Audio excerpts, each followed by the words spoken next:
we are. That is good. This first piece I wrote about a week ago, and I think it'll come to mind to most of us. It's entitled Those We Care For. I live here and now in an existence of fear for family, hopefully heading not down into a dilemma of dangerous, violent horrors. Seeing, hearing, and feeling I do on a daily basis this poignant potential pitfall of no hopeful return.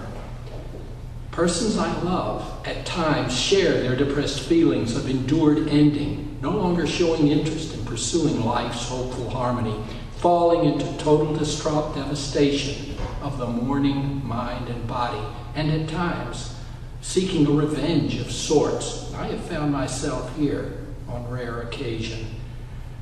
Where forthcoming are these depressive dreams given birth?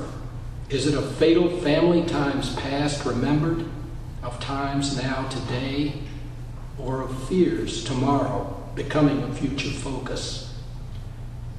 Awakening yesterday we did to a wonderful coming together of celebrated country music, but instead we fell into the voracious human slaughter of innocence, the screaming of fear, offering one's life to save another, the blood, bone, and flesh fragments splattering viciously onto those surviving bodies, the innate images of horrific death never to be forgotten, so senseless on our own tumultuous turf that day.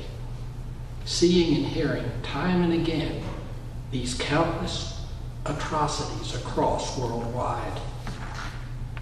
What of those we care for? Do we share in doing nothing for others? Or do we lift ourselves, realizing the naked nonsense ahead that we may reluctantly fall into, spending sincere time with those loved, offering heartfelt hugs and soul support is an answer's serene start.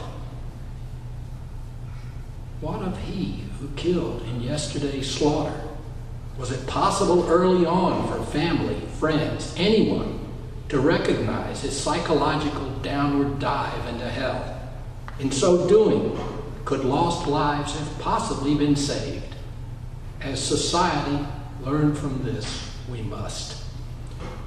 Broadly thinking across captivating cultures, we should strongly consider for a future of happiness, love, and devotion to forever families of this world. I refuse to give in to this horrific heading, gritting my teeth, bearing that pain of non-reconcilable recognition for what is ahead in accomplishing the goal of sweet survival. The mind is a wonderful witness to uplifting creativity that is always with us and so needed. A brighter human horizon is possible for that tenacious trip tomorrow.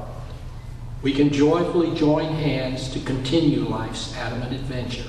Easy it will not be, but certainly well worth it for thee and me.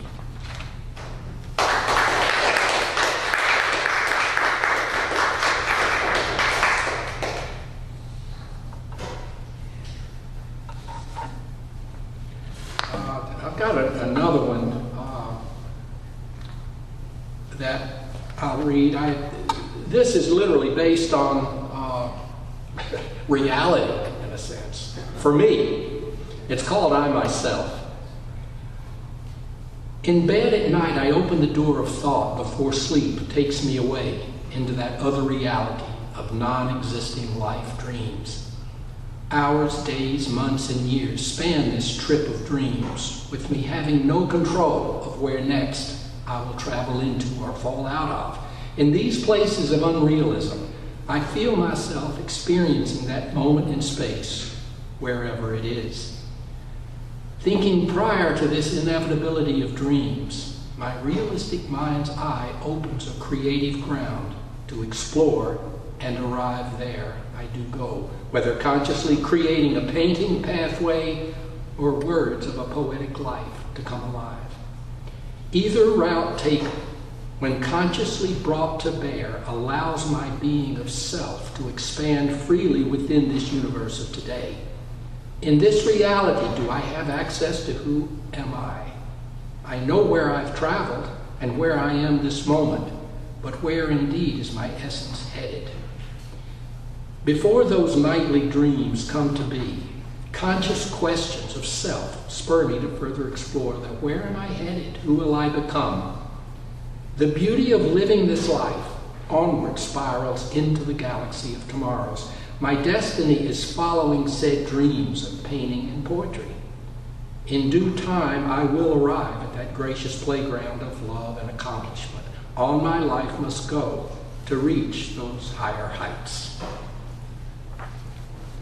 Okay.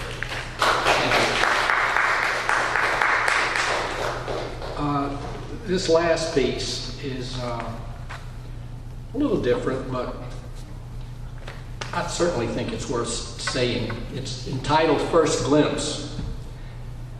I have felt the agony of remorse, the uplift of visual stimulation, the wonder of touch and being touched. So gratifying it is lying next to a warm, naked body of a woman meant to be, breathing in sensual excitement, the moist breath of arousal overshadowing all else. That first glimpse came in the afternoon that day. I saw her curvaceous figure walking slowly ahead, hips swaying so tantalizingly, no anorexia here, her hair having a light brown cut of its own. Would I find her inner being as mesmerizing as her sumptuously soft exterior?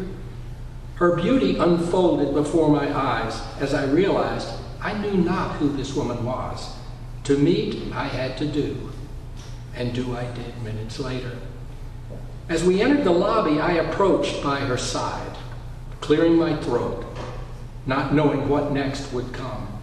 The curves of her cheeks, the blue-green of questioning eyes, and her soft voice asking, "Do I know you?"